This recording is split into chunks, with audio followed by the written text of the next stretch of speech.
¿Cuál es tu descripción del régimen cubano, si tuvieras que hacer una síntesis? El régimen cubano es la dictadura más antigua todavía en el poder del hemisferio occidental, ¿no? Eso es lo más importante y es un dato que cuando se estudia se sabe, pero se olvida.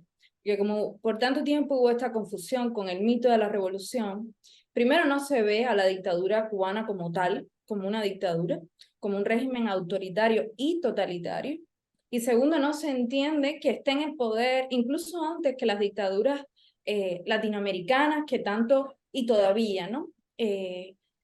El único régimen que lo supera es el régimen norcoreano, que es la misma familia en el poder desde el año 52. La Unión Soviética duró muchos más años, duró 72, 74 años, 70 y tantos años, pero que todavía permanezca en el poder. Cuba es el segundo régimen y el más antiguo del hemisferio occidental. Eso es lo primero.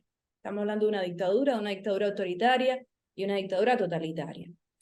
Cuba es un país donde todas las formas de vida, de la vida, del desenvolvimiento de la vida, desde tu trabajo, desde el estudio, tu manera de pensar, incluso la propia medicina, los derechos más básicos están controlados y monitoreados y el acceso a ellos también y la forma en la que la gente piensa, vive, se viste, mira la televisión está completamente monitoreada y controlada por el mismo aparato, que es un aparato centralizado, totalitario, que además responde a un único partido. Es un país de un solo partido, uno de los 8 países solamente en esa condición en el mundo, el único de Latinoamérica, y esto ha sido así desde el año 65.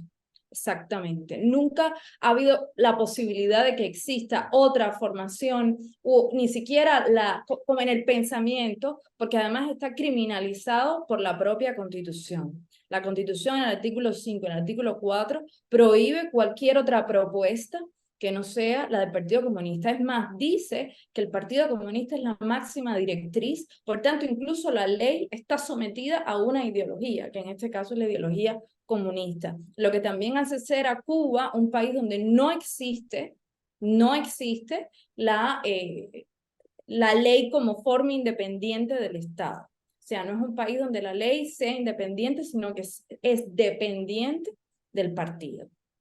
¿Cómo trata el régimen cubano a los disidentes del sistema? En Cuba ser disidente es ser un criminal. Si tú disientes, si tú criticas, simplemente por salir a la calle el 11 de julio y pedir libertad de una manera pacífica, hay gente que tiene condenas de 20 años. En los 80, en los 70, los vecinos podían decir que tú eras contrarrevolucionario y casi que sin evidencias la gente fue presa por ello y cumplió condenas altísimas.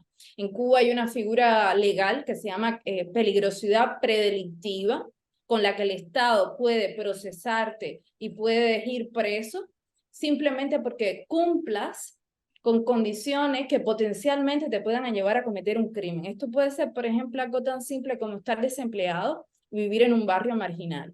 Porque otra cosa que es muy importante entender es que la dictadura cubana es una dictadura elitista, clasista, que da un trato distinto a las personas que viven en zonas rurales, en zonas marginales de las ciudades, a las personas que han estudiado o viven en mejores lugares o tienen mejores condiciones de vida. Esa es una de las razones por qué muchos de los opositores y de los disidentes estamos hoy en el exilio y otros, sobre todo la población rural, negra, marginal, está en las cárceles, ¿no? Y, por ejemplo, la figura de peligrosidad predictiva como figura legal también sustenta este racismo, este elitismo y este clasismo, que esa dictadura que se dice a sí mismo de izquierda, pero que es una dictadura comunista que es cualquier otra cosa, que ha olvidado cualquier norte ideológico, lo único que le importa son las formas de control del poder y cómo permanecer y perpetuarse en el poder.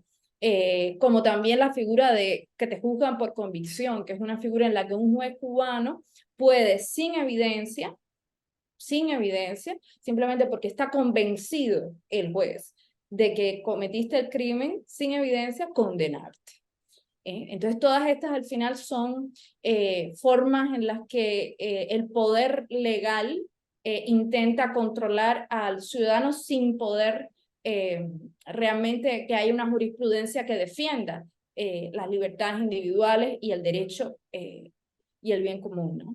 Vos como disidente lo sufriste en carne propia, ¿no? Yo, desde que empecé a hacer un activismo público, estuve perseguida, estuve 6 meses en prisión domiciliaria, fui sometida a muchos interrogatorios, también fui detenida arbitrariamente más de una docena de veces, yo diría que más de 20 veces, aunque realmente no las he contado todas exactamente.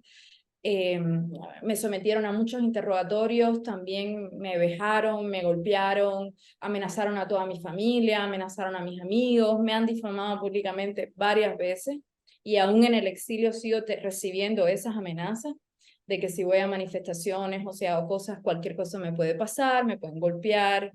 Sí, es una práctica que hacen con todos los disidentes y es una práctica sistemática que además es un modelo de represión heredero del modelo del Stasi alemana, que es un modelo que va más bien a menguar y mitigar la psicología del individuo, detecta las debilidades que cualquiera puede tener, por ejemplo, una madre con su hijo, ¿no? El miedo más grande de las madres normalmente son sus hijos, o si tu padre o tu madre están enfermos, o si tú, por ejemplo, eres gay y te da pena decirlo, y así intentan neutralizar o si tu mayor es tu esposo, cualquier cosa que ellos detecten dependes de tu trabajo en la universidad, por ejemplo, eres profesor universitario, te amenazan con expulsarte y seguramente lo harán, ¿no? Porque la muerte civil en Cuba también es una forma de represión, te aíslan y te expulsan del trabajo, te dejan solo, los vecinos te hacen actos de repudio públicos, más nunca te llaman si eres artista, por ejemplo, como todo está controlado por la propia estructura del Estado. Eh, entonces, bueno, son métodos de represión que fueron muy exitosos en la Unión Soviética y que fue el modelo que el régimen cubano adoptó. Lo cual no quiere decir que el régimen cubano no pueda también asesinar, encarcelar. Cuba es el país de las Américas que más presos políticos tiene, 1047 según los datos de Prisoner Defender, son muchos más. Y por supuesto son muchos los muertos. Y esto es importantísimo porque el régimen cubano aprendió que no necesitaba y que era mala propaganda tener demasiados muertos. Y sobre todo muertos que pudieran ser atribuidos directamente a la dictadura. Y esto es muy importante porque en Latinoamérica, que tuvieron dictaduras muy sangrientas, ¿no? En Chile, en Argentina, en Uruguay, tienden a hacer una distinción, como que, bueno, pero aquí tuvimos tantos muertos, en Cuba también. Para empezar, ni se sabe la cantidad de muertos que tuvimos fusilados en los 60, fusilados sin juicio. Por cierto, muchos de esos fusilamientos los firmó el propio Che Guevara y estos son documentos que existen, que pueden ser verificados por cualquiera en la cabaña, porque él estaba a cargo de los fusilamientos sin juicio de la cabaña, que nada distan de ser asesinatos y crímenes de lesa humanidad exactamente iguales que lo que cometieron los juicios de las juntas en Argentina. Y esto, las madres de la Plaza de Mayo y los argentinos que todavía tienen dudas con el régimen castrista deberían de comprenderlo muy bien. En nada distan y en nada se diferencian los crímenes que cometió Ernesto Guevara de lesa humanidad, con fusilamiento sin juicio de los crímenes de la Junta. Y Ernesto Che Guevara, por ser un argentino, que además es muy querido por determinados sectores, que es un asesino, básicamente, ¿no? Y que nada, repito, se separa de los propios militares que cometieron el mismo tipo de asesinato exactamente igual de las juntas militares argentinas. Pero como en todos los demás responsables, ¿verdad? Todos los que conformaron ese proceso de guerrilla y que tomó el poder en 1959, mal llamado revolución, ¿no? Que nos ha llevado hasta aquí. Entonces, sí tenemos muertos en Cuba y todavía está por hacerse la historia de cuántos son esos muertos. En la década de los 60 se cuentan por miles y quizás por decenas de miles, pero muchos han sido también después quienes han sido asesinados, ¿no? En los 70 tuvimos campos de concentración igualitos a los gulags, se llamaban UMAP, y durante los 80, a los 90, hemos también tenido formas de persecución que han terminado en asesinatos, muchos bajo la cobertura del accidente. Hace menos de 6 meses, creo que 4 o 3 meses, la Corte Interamericana, después de 10 años de análisis, daba un veredicto en que decía que la muerte de Osvaldo Payá no fue un accidente, fue un asesinato donde el máximo responsable era el Estado cubano. Entonces, como esta muerte, hay muchísimas más. Solamente que el régimen cubano, que se ha perfeccionado su forma siniestra de represión, ha aprendido que esas muertes deben de ser un último recurso por accidente. Hace algunos días se lo vio a Díaz-Canel en Bruselas, incluso invitado a una entidad democrática. ¿Qué pensabas al ver eso? ¿Qué sentías al ver esa situación? Bueno, yo estuve en Bruselas. Yo fui junto a un grupo de cubanos. La verdad que a mí me conmovió mucho ver la cantidad de personas de cubanos en el exilio en Europa que tomaron de su tiempo, de su esfuerzo, de sus vacaciones que podían haberse ido a cualquier parte para ir a Bruselas allí y protestar y darle la merecida bienvenida al dictador, a decirle, no eres bienvenido en la capital de Europa. Lo lamentamos muchísimo porque además en esa misma semana habían salido dos resoluciones, una del Parlamento Europeo y otra del Consejo de Europa, donde incluso pedían sanciones al propio Díaz-Canel. Lo que pasa es que una cosa es el Parlamento Europeo e incluso la mayoría, que fue la que aprobó esa resolución, y otra cosa es la Comisión Europea y la forma en la que instrumentan la política sobre América Latina. Fue una pena porque Díaz-Canel fue el único dictador latinoamericano que estuvo, pero estuvo Darcy Rodríguez, que es la vicepresidenta de Venezuela, que se está investigando ahora mismo en la Corte Penal Internacional por crímenes de lesa humanidad en Venezuela, y que sabemos que ha sido durante mucho tiempo quien ha estado a cargo de las operaciones del SEBIN, que es un centro de la tortura en Venezuela y de lo que sucede en el helicoide y cárceles parecidas en Venezuela. Y estaba Pedro Sánchez dándole besos muy afectuosamente a la señora Darcy Rodríguez, ¿no? Que es una cosa que lamentamos profundamente, como también estaba el primer ministro, el ministro de Relaciones Exteriores de Nicaragua, ¿no? Yo creo que la Unión Europea, cualquiera que sea la cábala o la estrategia que ha querido usar invitando a los dictadores, se equivoca a medio y largo plazo, cualquiera que hayan sido sus conclusiones, ya sea mitigar la influencia china y el soft power que tiene China en Latinoamérica y las inversiones y toda esta estrategia de conquistar el mundo desde el punto de vista económico, que China tiene una presencia, es cierto, en África, en América Latina, muy importante, ya sea competir con eso, mitigar eso, Europa se equivoca. Y yo creo que la prueba está en que el documento de las conclusiones de la CELAC, que Europa quería, la Unión Europea quería que se condenara la guerra en Ucrania y al señor Putin, pues terminó en el documento solo apareciendo que había una preocupación por el tema de la guerra, pero en ningún momento el documento condenaba en sí mismo la guerra, ¿no? Yo creo que ahí hay una burla de parte de los países que integran la CELAC, de los cuales Cuba tiene un control bastante importante sobre la estrategia que quiere Europa. Hace poco se viralizó una declaración, un video de un viceministro cubano diciendo, fomentando la cría de peces en las casas. No sé si pudiste verlo, un poco dejando entrever la falta de recursos que tiene la población, me imagino, en Cuba para hasta alimentarse. ¿Qué opinás? ¿Lo viste ese video? ¿Qué opinás? ¿Qué te sale decir de ver esa declaración? Todos, los vimos todos.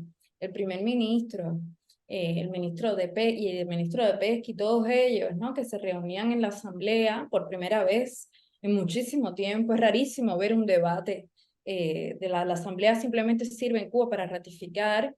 Y luego cuando se da escuchar las locuras y las barbaridades, porque ni en una serie de comedia lo podían, o el guionista haber imaginado algo como eso, ¿no? Cuba, que es una isla, primero, rodeada de mar, ellos dicen que no tiene suficientes pescados, peces en el mar para, no se puede, ¿no? No hay peces en el mar que rodea, parece que todos los peces odian el comunismo, se fueron. No sé cuál es la explicación, los peces tienen un detector de dictadura, ¿no? Y se marcharon, pero bueno, en ese mar tan maravilloso que es el Caribe, ¿no? Y el Océano Atlántico, en todos los alrededores de esa isla, que es la más grande del Caribe, dice el ministro de la Pesca que no hay peces en el mar. Y la sugerencia que da es que cada quien tenga un estanque de agua dulce y que pues críe sus peces si quiere comer peces, ¿no? Entonces, bueno, este nivel de locura, yo creo que no hay que decir mucho más, ¿no? Ese es el estado, la decadencia en la que se encuentra la dictadura cubana. Ese es el estado de pauperación, ¿no? Como un cadáver que no acaban de enterrar. El mensaje para los cubanos que están en el exilio, que han sufrido el régimen y demás, pensando en el futuro también. Nosotros, no solo yo, todos los que hemos salido después del 11 de julio en Cuba, mantenemos el mismo compromiso para con la libertad de Cuba, ¿no? Y yo creo que un poco estamos desafiando la forma en la que el régimen ha querido siempre desarticular los movimientos y los grupos, y estamos buscando formas de continuar apoyando lo que pasa en Cuba y de crear articulaciones, ¿no? Cuba dice no a la dictadura como plataforma de activistas que comenzó siendo parte de la campaña para que la gente dentro de Cuba no votara, para acompañar además un sentimiento que ya existía dentro de los cubanos, que era no participar en las votaciones como forma de expresar el rechazo a la dictadura, de decirle no a la dictadura, que también estuvo inspirada en otras campañas, como por ejemplo la del no en Chile, aunque el concepto es distinto, porque aquí no estaba convocado un plebiscito, pero sí una elección que más que una elección era un ejercicio de ratificación, en el que la mejor forma de poderse expresar, si uno quería decirle no a la dictadura y estar en contra del sistema, era precisamente quedarse en casa y no votar. Y de acciones como esta, que son acciones colectivas que desafían al régimen, o acciones colectivas de desobediencia civil, de esa campaña resultamos en ser una red, en un espacio, en una comunidad de activistas dentro y fuera de Cuba que se mantienen en su vocación, primero de promover la solidaridad entre los grupos, que es una cosa muy necesaria, en contraposición a la cultura de la rivalidad o de la competencia política, que es algo que en este momento nos parece que no tiene como mucho sentido. Queremos promover más la solidaridad y la colaboración entre los diferentes grupos, también inspirados en otras experiencias anteriores, como la experiencia polaca, ¿no? Que se llamaba así, tal cual, solidaridad. Yo le mandaría a los cubanos dentro de la isla y fuera de la isla un mensaje de esperanza, un mensaje de seguridad. El régimen nunca ha estado tan débil como ahora, eso es una realidad, no es una opinión. Y tampoco las fuerzas democráticas creo que han tenido un nivel de madurez como ahora. Creo que lo que nos necesitamos es un poco creerlo, hacer el esfuerzo por articularnos mejor, hacer el esfuerzo por seguir precipitando la caída del régimen y por seguir consolidando formas de cultura democrática, que es lo único que va a asegurar que podamos además tener una transición exitosa y que no tengamos una transición a medias. Esto es una cosa que también hay que cuidar muchísimo, o una transición que al final termina deponiendo a una dictadura por otra. Y para esto es muy importante que incluso desde ahora consolidemos formas en las que la cultura democrática crezca, madure y se consolide. Y yo confío en que eso es posible porque cada día lo veo entre los cubanos de fuera de Cuba y los cubanos de dentro de Cuba.